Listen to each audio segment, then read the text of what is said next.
This is why your Mazda CX-5 wireless charger might be acting up. It's not always broken, sometimes it's just picky. Let's fix it together. First, double-check your phone. Not all phones support wireless charging, and some cases, especially thick or metal ones, block the signal. Try removing the case and placing your phone again. Next, make sure the car is actually on.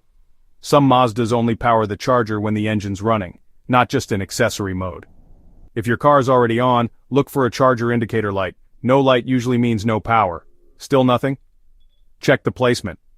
The charger works best if your phone is centered, with the backside flat against the pad. If your phone is off-center or upside down, it may not charge.